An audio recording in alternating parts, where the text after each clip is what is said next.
Hi friends, నా పేరు Nehemiah. Welcome to techno spring YouTube channel. Friends, ఈ రోజు వీడియోలో మీరు థంబ్నెయిల్లో చూసినట్టుగానే మనం కర్వ్డ్ డిస్ప్లేస్ కి వేయించే యూవీ టెంపర్డ్ గ్లాస్ వల్ల వచ్చే నష్టాలు అంటే ప్రాబ్లమ్స్ గురించి మాట్లాడుకుందాం. ఆ యూవీ టెంపర్డ్ గ్లాస్ వేయడం వల్ల కర్వ్డ్ డిస్ప్లే స్మార్ట్ ఫోన్ కింద పడినప్పుడు ప్రొటెక్షన్ తీసేసి పక్కన పెడితే దానివల్ల వచ్చే ప్రాబ్లమ్స్ ఎక్కువ. ఆ ప్రాబ్లమ్స్ అన్నిటిని ఈ రోజు వీడియోలో చూద్దాం. అండ్ యూవీ టెంపర్డ్ గ్లాస్ కాకుండా కర్వ్డ్ డిస్ప్లేస్ కి ఇంకా అదర్ ఆల్టర్నేటివ్స్ ఉన్నాయి. వాటి గురించి కూడా ఈ రోజు వీడియోలో చెప్తాను. అండ్ వాటికి కూడా కొన్ని డ్రాబ్యాక్స్ ఉంటాయి. ఆ డ్రాబ్యాక్స్ గురించి కూడా ఈ రోజు వీడియోలో మీకు కంప్లీట్ గా ఎక్స్ప్లెయిన్ చేస్తాను. వీడియోని అక్కడ స్కిప్ చేయకుండా లాస్ట్ వరకు చూడండి. ఫస్ట్లీ మనకి కర్వ్డ్ డిస్ప్లే అనగానే మనకి గుర్తొచ్చే ఆబ్వియస్ చాయిస్ వచ్చేసరికి యూవీ టెంపర్డ్ గ్లాస్ వేసుకోవటం. ఈ యూవీ టెంపర్డ్ గ్లాస్ ఎలా అప్లై చేస్తారు, ఫస్ట్ ఈ ప్రొసీజర్ గురించి మీరు తెలుసుకుంటే దాని తర్వాత దాని వల్ల వచ్చే ప్రాబ్లమ్స్ గురించి చెప్పేటప్పుడు మీకు ఈజీగా అర్థం అవుతుంది. ప్రొసీజర్ వచ్చేసరికి యూవీ టెంపర్డ్ గ్లాస్ వేసేటప్పుడు మొత్తం మనకి 3 ఐటమ్స్ ఉంటాయి. ఒకటి గ్లాస్ ఉంటుంది, పైన గ్లాస్ ఉంటుంది. అండ్ గ్లాస్ అప్లై చేసే ముందు ఫోన్ డిస్ప్లే మీద వేయడానికి ఒక గ్లూ ఉంటుంది. అండ్ గ్లూ తో పాటు యూవీ లైట్ ఉంటుంది. ఈ టెంపర్డ్ గ్లాస్ అప్లై చేసేటప్పుడు ఫస్ట్ ఏం చేస్తారంటే మీ రా డిస్ప్లే మీద అంటే ఫోన్ ఒరిజినల్ డిస్ప్లే మీద ఏదైతే ఈ గ్లూ ఉందో ఫస్ట్ ఈ గ్లూ వేస్తారనమాట. ఈ గ్లూని ఒక డ్రాప్స్ గా వేసేసి ఆ గ్లూ మీద గ్లాస్ అప్లై చేస్తారు. ఆ గ్లూ మీద గ్లాస్ పెట్టగానే ఈ గ్లూ అంతా కూడా కింద స్ప్రెడ్ అయిపోయి మీ నార్మల్ మెయిన్ డిస్ప్లే కి గ్లాస్ ని అతికిచ్చేస్తుంది. అండ్ ఈ గ్లూ కొద్దిగా సమానంగా స్ప్రెడ్ కావడానికి గ్లూ ఇంకా స్ట్రాంగ్ గా అతుక్కోవడానికి పైన యూవీ లైట్ ఉంటుంది. ఆ యూవీ లైట్ తోటి గ్లాస్ వేసిన తర్వాత గ్లాస్ మీద అంతా కూడా ఆ యూవీ లైట్ తోటి ఇలా స్ప్రెడ్ చేస్తారనమాట. ఇలా చేయడం వల్ల ఏమైందంటే కింద ఫస్ట్ ఏదైతే గ్లూ వేసారో ఆ గ్లూ అనేది ప్రాపర్ గా పైన ఉన్న గ్లాస్ ని డిస్ప్లేకి అతికిచ్చేస్తుంది. సో ఇది యూవీ టెంపర్డ్ గ్లాస్ వేసే ప్రొసీజర్. ఇంకా దీని వల్ల వచ్చే ప్రాబ్లమ్స్ గురించి మాట్లాడుకున్నాం అంటే ఫస్ట్ అండ్ మెయిన్ ప్రాబ్లం వచ్చేసరికి ఏదైతే నేను ఇందాక గ్లూ వేస్తానని చెప్పానో ఆ గ్లూ కొద్దిగా ఎక్సెసివ్ అయినప్పుడు లేదా ఆ గ్లూ కొద్దిగా సమానంగా స్ప్రెడ్ అవుతా ఉన్నప్పుడు యూవీ గ్లాస్ వేసినప్పుడు ఆ ఎక్సెస్ గ్లూ అంతా కూడా బయటకు వచ్చేస్తూ ఉంటుంది. మోస్ట్ ఆఫ్ ది కేసెస్ లో ఆ గ్లూ స్ప్రెడ్ అయ్యేటప్పుడు పైన ఉండే ఇయర్ పీస్ లోకి గ్లూ వెళ్ళిపోవడానికి మోస్ట్లీ ఛాన్స్ ఉంటుంది. గ్లాస్ కానీ సరిగ్గా అప్లై చేయలేదు, గ్లూ కొద్దిగా ఎక్కువ వేసారన్నట్టయితే ఖచ్చితంగా మీ ఇయర్ పీస్ లోకి గ్లూ వెళ్ళిపోయింది. ఇయర్ పీస్ లో గ్లూ వెళ్ళిపోయినంత మాత్రం అప్పటికప్పుడు ప్రాబ్లం అయితే ఏం కాదు. కాకపోతే ఆ గ్లూ ఆరిపోయిన తర్వాత ఆ స్పీకర్ కి ఒక గమ్ లేయర్ అడ్డుపడిపోతే ఎట్లాంటి సౌండ్ వస్తుందో అలాంటి సౌండ్ వస్తుంది. కొన్ని ఛాన్సెస్ లో పాడైపోయింది, ఖరాబ్ అయిపోయింది. But maximum of the cases లో స్పీకర్ వాల్యూమ్ తగ్గిపోయింది. ఎందుకంటే స్పీకర్ కి పైన మీకు ఇంకొక గమ్ లేయర్ అడ్డుపడి ఉంది. సో అడ్డుపడి ఉన్నప్పుడు స్పీకర్ మఫుల్ అవుతా ఎలాంటి సౌండ్ వస్తుందో అలాంటి సౌండ్ వస్తుంది. అండ్ స్పీకర్ ఒకటే కాకుండా కొన్ని కేసెస్ లో గ్లూ మరీ ఎక్కువైపోతే పవర్ బటన్ లోకి, volume up and down buttons లోకి, అండ్ ఫోన్ సైడ్ ఉండే స్పీకర్ గ్రిల్ లోకి, మెయిన్ మైక్ లోకి, and USB type C port లోకి, సిమ్ ట్రే లోకి, వీటిలో ఒక్కదాల్లో గ్లూ వెళ్ళిపోయినా కానీ స్పీకర్ లోకి వెళ్తే స్పీకర్ ఫట్ అయింది, మైక్ లోకి వెళ్తే మైక్ ఫట్, యూఎస్బి పోర్ట్ లోకి వెళ్తే ఛార్జింగ్ ఎక్కదు, వాల్యూమ్ బటన్స్ లో కానీ పవర్ బటన్స్ లో కానీ గ్లూ వెళ్ళిందంటే వాల్యూమ్ బటన్స్, పవర్ బటన్స్ పనిచేయవు. అండ్ ఇంకా వర్స్ట్ కేసులో కొన్నిసార్లు డిస్ప్లే కి అండ్ ఫోన్ ఫ్రేమ్ కి మధ్యలో చిన్న గ్యాప్ ఉంటుంది. ఆ చిన్న గ్యాప్ లో కానీ గ్లూ వెళ్ళిందంటే ఫోన్ ఇంటర్నల్ పార్ట్స్ ని కూడా గ్లూ డ్యామేజ్ చేసే అవకాశం ఉంటుంది. సో అలాగని గ్లూ కానీ లోపలికి వెళ్ళిందంటే డిస్ప్లే మీద గ్రీన్ లైన్ ఇష్యూస్ రావడం, డిస్ప్లే మీద డాట్స్ రావడం,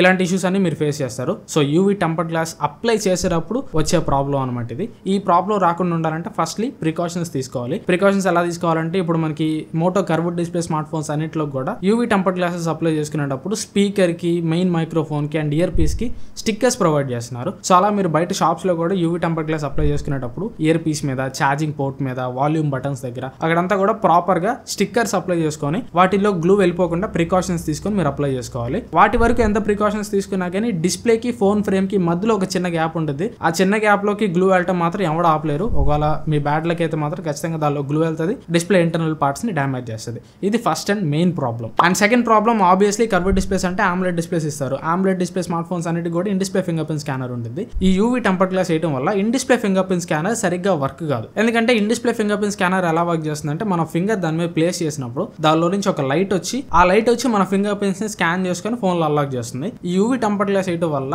మెయిన్ డిస్ప్లే మీద ఎక్స్ట్రా 2 లేయర్లు పడిపోతాయి. ఫస్ట్ గ్లూ లేయర్ పడిద్ది, దాని తర్వాత గ్లాస్ లేయర్ పడిద్ది. సో ఇన్ని లేయర్స్ పడడం వల్ల ఆ లైట్ ప్రాపర్ గా ఎమిట్ కాలేక మన ఫింగర్ ప్రింట్స్ ని రీడ్ చేయలేక in display finger print censor అంత యాక్యురేట్ గా వర్క్ చేయదు. థర్డ్ ప్రాబ్లం, మీరు యూవీ టెంపర్డ్ గ్లాస్ వాడగా గ్లాస్ కింద బబుల్స్ వచ్చేస్తాయి. ఈ ప్రాబ్లం ఎందుకు వస్తుంది అంటే మనం నార్మల్ గా ఫోన్ వాడేటప్పుడు ఫోన్ హీట్ అవుతుంది కదా. సో ఫోన్ హీట్ అయినప్పుడు డిస్ప్లే కూడా హీట్ అవుతుంది. సో డిస్ప్లే కి, గ్లాస్ లేయర్ కి మధ్యలో గమ్ లేయర్ ఉంది, గ్లూ లేయర్ ఉంది. సో ఫోన్ హీట్ అయినప్పుడు ఆ గ్లూ లేయర్ కొద్దిగా కరిగి అక్కడ బబుల్స్ రావడం స్టార్ట్ చేసిద్ది. ఆ బబుల్స్ గానీ వచ్చినాయంటే డిస్ప్లే అంతా కూడా మీకు చాలా చండాలంగా కనిపిస్తూ ఉంటుంది. అండ్ ఫోర్త్ ప్రాబ్లం, అసలు యూవీ టెంపర్డ్ గ్లాస్ మనం ఎంత పెట్టి వేపిస్తాం. ఒక్కొక్క యూవీ టెంపర్డ్ గ్లాస్ కాస్ట్ 500 నుంచి 1100 రూపాయల వరకు ఉంటుంది. మీరు ఎంత కాస్ట్ ఉన్న యూవీ టెంపర్డ్ గ్లాస్ వేయించినా గానీ ఆ యూవీ టెంపర్డ్ గ్లాస్ మీ ఫోన్ కి ప్రొటెక్షన్ ఇవ్వదు. ఫోన్ కింద పడ్డప్పుడు పైన ఉండే యూవీ టెంపర్డ్ గ్లాస్ తో పాటు ఈజీగా మీ ఫోన్ మెయిన్ డిస్ప్లే కూడా బ్రేక్ అయిపోయింది. ఎందుకంటే మనకి నార్మల్ గా మన ట్రెడిషనల్ టెంపర్డ్ గ్లాసెస్ ఎలా ఉంటాయి, నార్మల్ గా ఒక డిస్ప్లే మీద ఒక గమ్ ఉన్న గ్లాస్ ని అతికిస్తాం. డిస్ప్లే కి ఆ గ్లాస్ కి పెద్ద కనెక్షన్ ఉండదు. సో ఫోన్ కింద పడ్డప్పుడు ఈజీగా పైన లేయర్ బ్రేక్ అవుతుంది, మెయిన్ డిస్ప్లే లేయర్ సేఫ్ గా ఉంటుంది. కానీ మనకి యూవీ టెంపర్డ్ గ్లాసెస్ లో గ్లూ తోటి పైన ఉన్న గ్లాస్ ని మెయిన్ డిస్ప్లేకి గట్టిగా అతికిస్తాం కాబట్టి ఫోన్ కింద పడ్డప్పుడు ఆ షాక్ పైన గ్లాస్ తో పాటు మెయిన్ డిస్ప్లే కూడా వెళ్ళిపోయింది. సో పైన గ్లాస్ తో పాటు మెయిన్ డిస్ప్లే పగిలిపోవడానికి కూడా ఎక్కువ ఛాన్స్ ఉంటుంది. ఇదేం మీకు అంత ప్రొటెక్షన్ అయితే ఇవ్వదు, ఎంత కాస్ట్ పెట్టి కొట్టినా కానీ జీరో ప్రొటెక్షన్ కింద అనుకోవాలి మనం. అండ్ ఒకవేళ మీరు ఇప్పుడు కర్వ్డ్ డిస్ప్లే వాడుతూ మీరు ఆల్రెడీ యూవీ టెంపర్ గ్లాస్ వేసేసి ఉంటే ఈ వీడియో ఈ పాయింట్ దాకా వచ్చేసిన తర్వాత నాకు ఎందుకు వచ్చిన గోల్రా బాబు, ఈ యూవీ టెంపర్ గ్లాస్ వెళ్ళి రిమూవ్ చేయించుకుందాం తీసేద్దాం అనుకుంటా ఉంటారు. కానీ ఫిఫ్త్ ప్రాబ్లం అక్కడే వస్తుంది. ఈ యూవీ టెంపర్ గ్లాసెస్ రిమూవ్ చేయడానికి కూడా చాలా కష్టం. ఎందుకంటే ఆబ్వియస్లీ ఫస్ట్ లో మనం గమ్ వేసి గ్లాస్ లేయర్ ని ఫుల్ గా అతికిచ్చేసాం కాబట్టి వేరే లిక్విడ్ ఒకటి వేసి ఆ కింద ఉన్న గమ్ లేయర్ అంతా కూడా మళ్ళీ పైనుంచి హీట్ పెట్టి ఆ గమ్ కొద్దిగా వదిలిన తర్వాత చిన్నగా రిమూవ్ చేయాలి. అండ్ అలా రిమూవ్ చేస్తున్నప్పుడు ఖచ్చితంగా మీ మెయిన్ డిస్ప్లే పగిలిపోవడానికి కూడా చాలా ఛాన్సెస్ ఉంటాయి. ఒకవేళ మీ మెయిన్ డిస్ప్లే అదృష్టవశాత్తు పగలలేదు అనుకున్నా కానీ ఈజీగా చాలా స్క్రాచెస్ అయితే పడతాయి. ఎందుకంటే రిమూవ్ చేయడం కష్టం కాబట్టి రిమూవ్ చేసేటప్పుడు కత్తులు కటర్లు మొత్తం వాడుతూ ఉంటారు, బ్లేడ్లు అవి పెట్టి లేపేస్తూ ఉంటారు. అండ్ ఇంకొక మేజర్ ప్రాబ్లం ఏంటంటే ఈ యూవీ టెంపర్ గ్లాసెస్ చేసుకున్నప్పుడు బ్రాండ్ అఫీషియల్ వారంటీ ప్రొవైడ్ చేయదు. మీ ఫోన్ ఎందుకు పాడైంది అనేది బ్రాండ్ వాళ్ళు చూడరు. మీ ఫోన్ యూవీ టెంపర్ గ్లాస్ వల్ల పాడైందా లేదంటే వాళ్ళ మ్యానుఫ్యాక్చరింగ్ డిఫెక్ట్ వల్ల పాడైందా అవన్నీ బ్రాండ్ వాళ్ళు చూడరు. మీ ఫోన్ మీద ఒకవేళ యూవీ టెంపర్ గ్లాస్ ఉంది అంటే మీరు ఫోన్ కి ఫిజికల్ డ్యామేజ్ పెట్టారు. సో వారంటీలో ఉన్నా కానీ మీరు యూవీ టెంపర్ గ్లాస్ వేసి ఫోన్ కి ఫిజికల్ డ్యామేజ్ చేశారు కాబట్టి మేము ఫోన్ కి వారంటీ ప్రొవైడ్ చేయలేము అని చెప్పి సర్వీస్ సెంటర్ వాళ్ళు ముఖం మీద చెప్పేస్తారు. సో ఇన్ని ప్రాబ్లమ్స్ ఉన్నప్పుడు ఇంకా యూవీ టెంపర్ గ్లాస్ వేసుకోవడం ఎందుకు చెప్పండి. ఖచ్చితంగా మీరు కానీ ఒకవేళ కర్వ్డ్ డిస్ప్లే వాడుతుంటే 100% యూవీ టెంపర్ గ్లాస్ అసలు మీరు వేసుకోవద్దు. యూవీ టెంపర్ గ్లాస్ కాకుండా నార్మల్ స్క్రీన్ గార్డ్ పేపర్స్ ఉంటాయి కదా, మెంబ్రెయిన్ స్క్రీన్ గార్డ్స్ అంటారు, వేసుకుంటే ఆ మెంబ్రెయిన్ స్క్రీన్ గార్డ్స్ వేసుకోండి. కాకపోతే ఆ మెంబ్రెయిన్ స్క్రీన్ గార్డ్ ఓన్లీ మీకు స్క్రాచెస్ పడకుండా మాత్రమే ప్రొటెక్ట్ చేస్తుంది కానీ ఫోన్ కింద పడ్డప్పుడు మెయిన్ డిస్ప్లే పగలకుండా ప్రొటెక్ట్ చేయలేదు. సో అదొకటి గుర్తుపెట్టుకోండి. అండ్ మెంబ్రెయిన్ స్క్రీన్ గార్డ్ కాదు అనుకుంటే నార్మల్ కర్వ్డ్ టెంపర్ గ్లాసెస్ వస్తున్నాయి, ఫుల్ గ్లూ టెంపర్ గ్లాసెస్. అంటే మన నార్మల్ ఫ్లాట్ డిస్ప్లేకి ట్రెడిషనల్ టెంపర్ గ్లాస్ ఎలా అయితే ఫుల్ గ్లూ తోటి అప్లై చేస్తామో అలాగే కర్వ్డ్ డిస్ప్లేస్ కూడా ఒక సర్టెన్ అమౌంట్ ఆఫ్ కర్వ్ తోటి ఫుల్ గ్లూ టెంపర్ గ్లాసెస్ వస్తున్నాయి, అవి మీరు వేయించుకోవచ్చు. కాకపోతే ఈ ఫుల్ గ్లూ టెంపర్ గ్లాసెస్ వేయించుకుంటే ప్రాబ్లం ఏంటంటే డిస్ప్లే కర్వ్ తిరిగి ఉంటుంది కాబట్టి టెంపర్ గ్లాస్ కూడా కర్వ్ తిరిగి ఉంటుంది. సో అలాంటప్పుడు మీరు ఇలా ఏదైనా కేస్ అప్లై చేస్తున్నారు అనుకోండి, ఆ కేస్ అప్లై చేసేటప్పుడు పైన ఉండే టెంపర్ గ్లాస్ అడ్డం వచ్చేసింది. సో కేసు ఇట్లా అప్లై చేయగానే టెంపర్ గ్లాస్ లేసిపోయింది.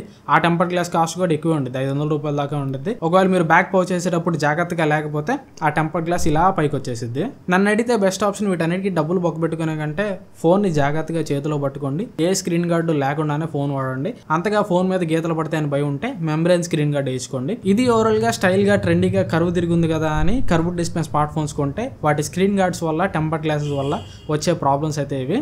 ఇది ఓవరాల్ ఈ వీడియోకి అయితే. ఈ వీడియో మీరు నచ్చితే లైక్ చేయండి అండ్ వీలైతే మీ ఫ్రెండ్స్ ఫ్యామిలీతో వీడియోని షేర్ చేయండి. అండ్ ఛానల్లో కంటెంట్ ఏమాత్రం నచ్చినా యూస్ఫుల్ అవుతుంది అనిపించినా కానీ సబ్స్క్రైబ్ చేసుకొని సపోర్ట్ చేయడానికి ట్రై చేయండి. 100K సబ్స్క్రైబర్స్ కి చాలా దగ్గరలో ఉన్నాం. వీలైతే ఇయర్ ఎండ్ లోపు 2024 ఎండ్ లోపు 100K సబ్స్క్రైబర్స్ రీచ్ అవుతాం. సో సబ్స్క్రైబ్ చేసుకొని సపోర్ట్ చేస్తారని ఆశిస్తున్నాను. Thanks for watching. మన నెక్స్ట్ వీడియోలో కలుస్తాను. Bye bye.